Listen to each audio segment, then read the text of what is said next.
अपना better version ना बनना तो बहुत से लोग चाहते हैं, लेकिन उनमें से कुछ ही ऐसे लोग होते हैं जो अपना बेटर वर्जन बनने के लिए एक्शंस भी लेते हैं।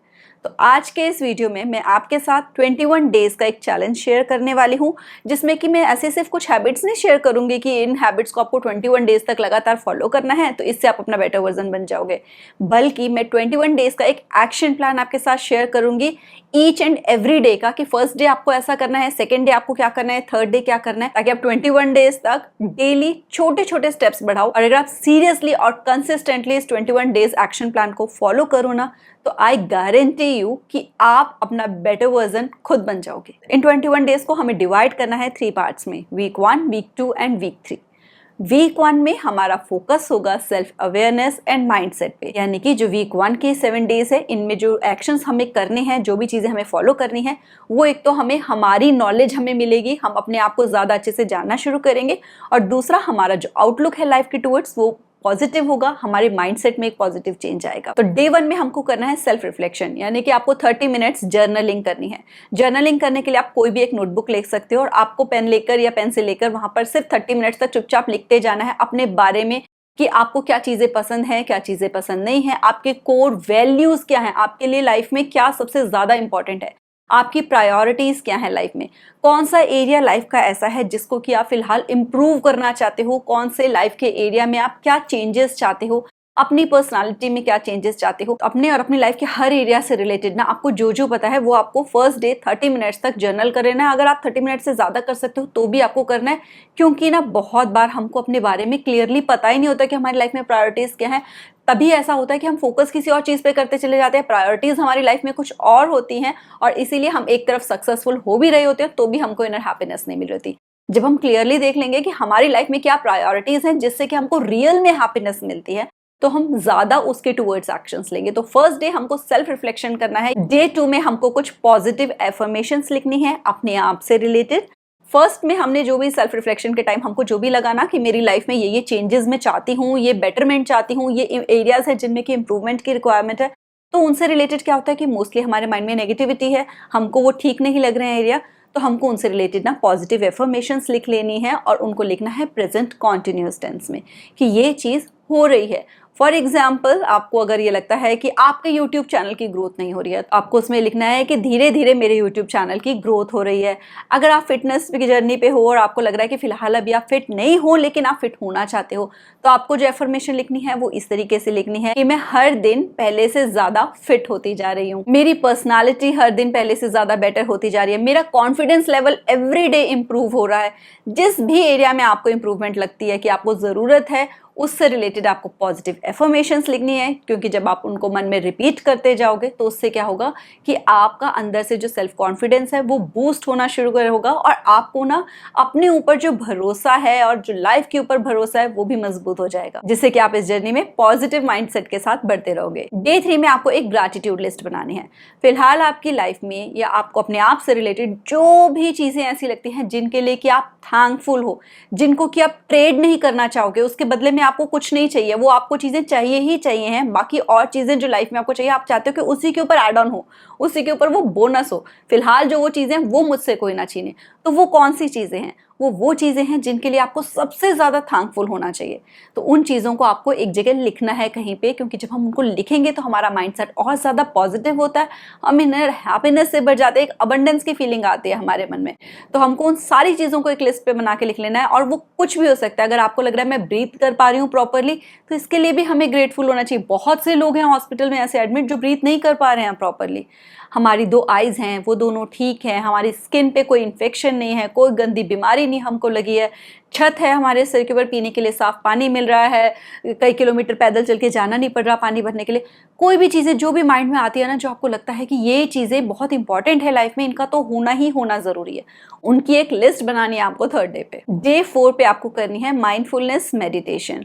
माइंडफुलनेस मेडिटेशन मतलब ये कि आपको 10 मिनट के लिए एक जगह बिल्कुल शांत होकर बैठना है, आइज क्लोज करके, जहाँ पर कि कोई आपको डिस्टर्ब ना करे, और आपको फोकस करना है बस प्रेजेंट मोमेंट पे। आपको आपको ना तो मतलब जो भी थॉट्स आ रहे हैं उनसे परेशान नहीं होना, बस ऑब्जर्व करना है कि मेरे पास किस तरह के थॉट आ रहे हैं, इस थॉट के आने से मैं कैसा फील कर रही हूँ, इस थॉट की जगह और अब कौन सा थॉट उसके साथ चलता चला गया। तो बस उन थॉट्स को ऑब्जर्व करना है और बिल्कुल शांत रहना है। आपको अपने थॉट से खुद को अलग करके ऑब्जर्व करना है।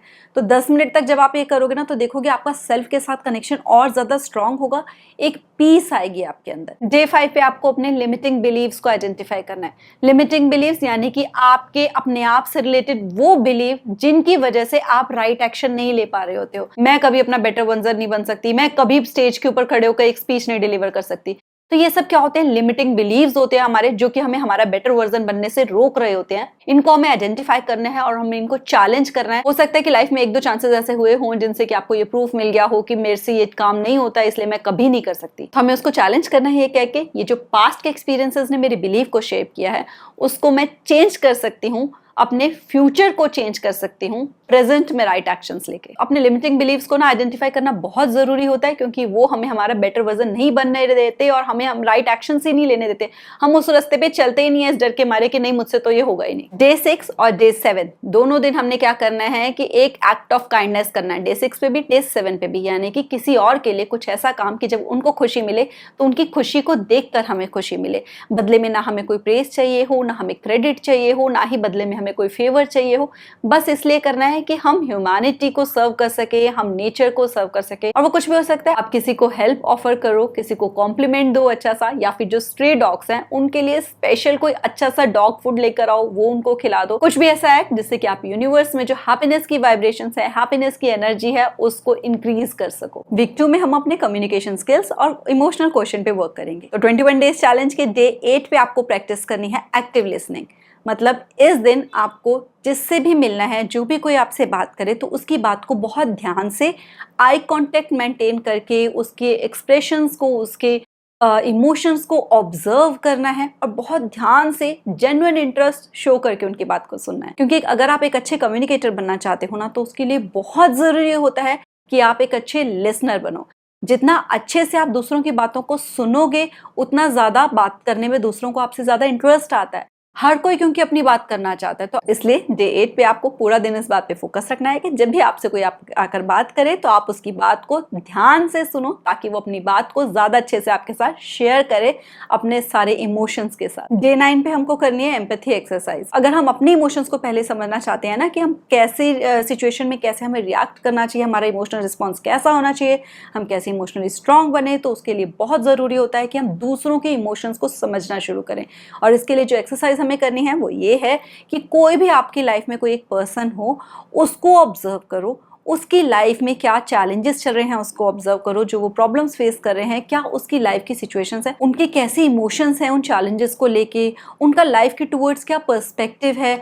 हर चीज़ों को जब आप उस पर्सन के पॉइंट ऑफ व्यू से समझना शुरू करोगे ना, तो आप देखोगे कि एक तरीके से आपकी खुद की एक पढ़ाई हो रही है इमोशंस पे। आप देखोगे कि देखो ये पर्सन इस सिचुएशन में कैसे रिएक्ट कर रहा है, और आपको खुद से ये भी पता चल जाएगा कि इस पे ऐसे नहीं करना चाहिए था, ऐसे करना चाहिए था। यानी कि आपका इमोशनल क्वेश्चन अपने आप से डेवलप होना शुरू हो जाएगा। डे 10 पे आपको करना है कॉन्फ्लिक्ट रेजोल्यूशन। यानी कि पास्ट में कभी भी कोई ऐसा कॉन्फ्लिक्ट हुआ हो, किसी प्रॉब्लम में पड़े हो, या फिर कोई गलती हुई हो आपसे, तो आपको उसको ऑब्जर्व करना है और देखना है कि आप उसको कैसे बेटर तरीके से सॉल्व कर सकते थे। ऑब्वियसली उस टाइम पे आपको उतनी नॉलेज नहीं थी, इस वजह से आप नहीं कर पाए, लेकिन आप देखोगे कि आज आप बेटर तरीके से उसको, जब इतना टाइम हो जाता है ना, उसको ज़्यादा अच्छे से ऑब्जर्व करो। तो उसको दोबारा से जियो, एक बार सिचुएशन को दोबारा से उसकी हर एक चीज़ को ऑब्जर्व करो और देखो कि आप उसको कैसे बेटर कर सकते थे। चाहे वो आपके रिलेशनशिप से रिलेटेड डिसीजन रहा हो, चाहे करियर से रिलेटेड डिसीजन रहा हो, आपके प्रोफेशन में आपने कोई सेल्स में की हो, उससे रिलेटेड कोई डिसीजन हो, कोई भी एक सिचुएशन जो है उसको आप दोबारा से अपने माइंड में रीप्ले करके उसको सॉल्व करने की कोशिश करो। तो उससे क्या होगा कि आपकी ना कॉन्फ्लिक्ट्स को रिजॉल्व करने की एबिलिटी बढ़ेगी। डे 11 पे आपको इमोशनल रेगुलेशन प्रैक्टिस करना है। इसका मतलब ये है कि आपको पूरा दिन अपने इमोशंस को चेक में रखना है। जब भी बहुत स्ट्रॉन्ग इमोशन आए ना आपका, कोई जैसे कि बहुत तेज गुस्सा आया, या फिर बहुत ज़्यादा रोने का मन किया, बहुत इंटेंस इमोशन होते हैं, कई बार खुशी का भी इमोशन बहुत इंटेंस होता है कि हम पागल ही हो जाते हैं खुशी से।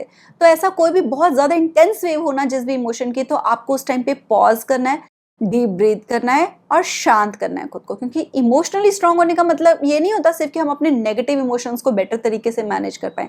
बल्कि पॉजिटिव को भी बेटर तरीके से हैंडल करना हमें आना चाहिए। वो कहते हैं ना कि खुशी में खुशी बहुत ज़्यादा नहीं होनी चाहिए कि हम पागल ही हो जाएँ, और दुःख में इतना ज़्यादा दुःख नहीं होना चाहिए कि उस दुःख से हम मर ही जाएँ। हमें एक बैलेंस मेंटेन करना आना चाहिए, वो हम इस दिन प्रैक्टिस करेंगे, सारा दिन अपने इमोशंस को चेक पे रखकर और उनको साथ के साथ ही बेटर तरीके से काम डाउन करके। डे 12 में आपको एक्सप्रेस करना है ग्रैटिट्यूड उन लोगों के टुवर्ड्स जिन्होंने कभी भी आपकी कोई हेल्प की हो या जिन्होंने आपकी लाइफ में एक पॉजिटिव चेंज लेकर आए हो। ऐसे 3 लोग आपको आइडेंटिफाई करने हैं जिन्होंने आपकी लाइफ को ब्यूटीफुल बनाया है, जिन्होंने आपकी लाइफ में पॉजिटिव चेंज लेके आया, या फिर जिन्होंने कभी आपकी बहुत अच्छी हेल्प की हो। कोई ऐसा प्रोडक्ट भी हो सकता है, उनको आपको थैंक्स कहना है। फोन करके कह सकते हो, मैसेज करके कह सकते हो, कमेंट कर सकते हो किसी के यूट्यूब वीडियो ने अगर आपकी लाइफ में कोई बहुत अच्छा इंपैक्ट किया हो तो, या फिर आप कोई अच्छा प्रोडक्ट आपने खरीदा हो और वो बहुत ही अच्छा लगा हो, आपकी लाइफ को बहुत बेटर बनाया हो उसने, तो उस प्रोडक्ट का एक अच्छा सा रिव्यू पोस्ट कर सकते हो। आप उसकी साइट पे जाकर, अमेजोन से बाय किया है तो वहां जाकर पोस्ट कर सकते हो उसका अच्छा सा रिव्यू। इससे ना एक तरह से पॉजिटिव वाइब्रेशंस का एक्सचेंज होगा, यूनिवर्स में पॉजिटिव वाइब्रेशंस बढ़ेंगी क्योंकि आप थैंकफुल हो रहे हो और सामने वाले पर्सन हैप्पी हो रहा है। उस थैंक्स की वजह से आप भी खुश हो अंदर से, सामने वाला पर्सन को और बूस्ट मिल गया और अच्छा काम करने के लिए। और इससे जो हमारा माइंडसेट है ना वो भी पॉजिटिव हो जाता है लाइफ के टुवर्ड्स। जहां हम सोचते रहते हैं कि सारी दुनिया बेकार है, कोई किसी के काम नहीं आता, वो सोच जो है, जो सोसाइटी ने हमें दे रखी है, उस सोच को भी हम खुद से काउंटर करना शुरू कर देते हैं जब हम जो एक्चुअली हेल्प कर रहे हैं उनके टुवर्ड्स ग्रैटिट्यूड प्रैक्टिस करना शुरू करते हैं। डे 13 में ना आपको किसी के साथ भी कुछ मीनिंगफुल कन्वर्सेशन करनी है, यानी जनरल इधर उधर की बातें नहीं और क्या हाल चाल है, क्या चल रहा है, ये नहीं।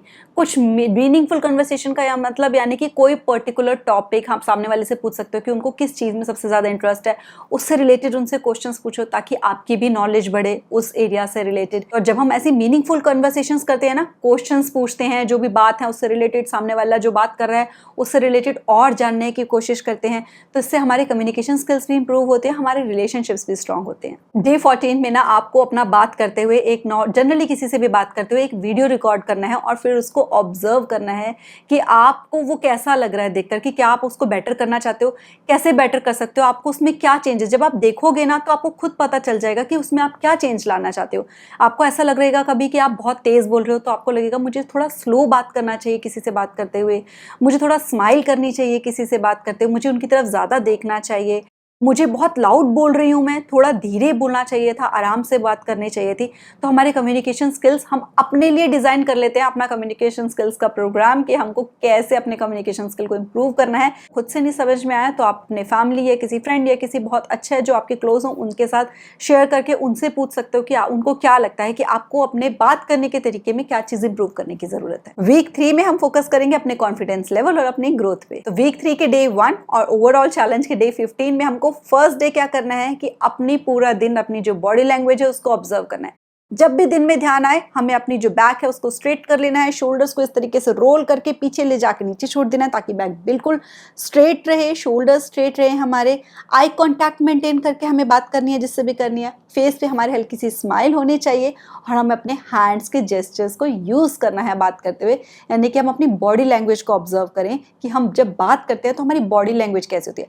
जितनी हमारी ओपन बॉडी लैंग्वेज होगी उतने ज़्यादा हम कॉन्फिडेंट अपीयर होते हैं, और जितनी ज़्यादा हमारी क्लोज बॉडी लैंग्वेज होगी कि हमने हैंड्स फोल्ड कर रखे हैं, बुक्स इस तरीके से पकड़ कर रखी है, उतनी जो हमारी पर्सनालिटी होती है ना वो वीक रखती है, हमारे कॉन्फिडेंस लेवल्स लो होते हैं। डे 16 में आपको कंफर्ट जोन से अपने एक स्टेप बाहर निकलना है। कंफर्ट जोन वो होता है जहां पर हमको रह करना बहुत अच्छा लगता है। हम अचीव तो करना चाहते हैं कुछ, हमें कुछ लग तो रहा है कि ये अचीव कर लूंगी अगर तो मेरी लाइफ बेटर हो जाएगी, मेरी पर्सनालिटी बेटर हो जाएगी, ये करना जरूरी है। लेकिन क्या है कि फिलहाल जहां पर हूं ना वहां बहुत अच्छा रिलैक्स फील हो रहा है, कौन ही पंगा ले। अब उससे क्या होता है कि हम वहीं के वहीं रह जाते हैं, हमारी ग्रोथ नहीं हो पाती। कंफर्ट जोन से हमको, जैसे कि अगर हम फिट होना चाहते हैं तो अब वर्कआउट नहीं करो, आराम से सोते रहो, बहुत मज़ा आएगा। लेकिन अगर सुबह उठोगे थोड़ा सा तो डिस्कम्फर्ट होगा, लेकिन क्या होगा कि वर्कआउट करोगे, एक्सरसाइज करोगे तो जो आप बनना चाहते हो वो आप बन पाओगे। वो कोई डर भी हो सकता है, वो लेजीनेस भी हो सकती है, वो कुछ भी प्रोक्रास्टिनेशन की आदत भी हो सकती है। तो थोड़ा सा हमें जो तंग होना पड़ता है ना अपनी ग्रोथ के लिए, उससे फ्रेंडशिप करनी है कि अगर हम थोड़ा सा तंग होंगे तभी हम अपना बेटर वर्जन बन पाएंगे। तो डे 16 पे आपको आइडेंटिफाई करना है कि वो कौन सी बैड हैबिट है जिसको कि आप छोड़ नहीं पा रहे हो, जिसको कि अगर आप छोड़ दो और उसके बदले में आप दूसरी जो बेटर हैबिट है उसको डेवलप कर लो तो आपकी लाइफ, आपकी पर्सनालिटी इंप्रूव हो सकती है।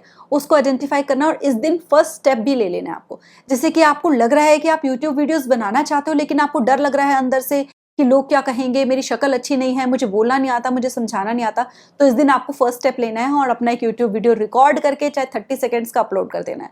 आप और कुछ नहीं तो इंस्टाग्राम पे स्टोरी अपलोड कर दो 15 सेकंड्स की बना के। वर्कआउट करने का मन करता है, सुबह डेली उठने का मन करता है, लेकिन नींद बड़ी प्यारी लगती है सुबह की ठंडी ठंडी, तो इस दिन आपको सुबह एटलीस्ट 15 मिनट जल्दी उठना है। एक छोटा सा स्टेप आप बाहर निकालो अपने कंफर्ट जोन से, जो सर्कल बना रखा है कंफर्ट वाला, छोटा सा स्टेप आप बाहर निकालो तो धीरे धीरे आपकी हिम्मत बढ़ेगी और आप ना पूरा अपने आप को बाहर लेकर आ सकोगे, धक्का मार के, थोड़ा सा डिस्कम्फर्ट सह के, और अपने बेटर वर्जन बन पाओगे। डे 17 पे हमें फोकस करना है कॉन्टिन्यूस लर्निंग के स्किल पे, क्योंकि अगर हम अपना बेटर वर्जन बनना चाहते हैं तो ये कोई डेस्टिनेशन तो है नहीं कि हम एक दिन बन जाएंगे, ये तो कॉन्टिन्यूस ग्रोथ की जर्नी होगी कि हम हमेशा बनते ही चले जाएंगे और बेटर और बेटर और बेटर। तो हमको उसके लिए जरूरी है कि हम कुछ ना कुछ नया सीखते भी रहें। आप चाहे तो किसी बुक में से एक नया पेज पढ़ सकते हो, कोई आर्टिकल किसी चीज के बारे में अच्छा सा पढ़ो, कुछ नया आपको जानने को मिले, जहाँ से किसी ऑनलाइन या किसी ऑफलाइन कोर्स में एनरोल कर लो, कोई नया यूट्यूब का वीडियो देखकर कोई नया स्किल सीख लो, मतलब कुछ भी नया सीखना है आपको आज के दिन। डे 18 पे आपको अपने कॉन्फिडेंस लेवल को और अपने सेल्फ एस्टीम को हाई करने के लिए अपनी जितनी भी अचीवमेंट्स हुई हैं उनकी लिस्ट बनानी है और उनको देखकर खुश होना है, अपनी पीठ थपथपानी है।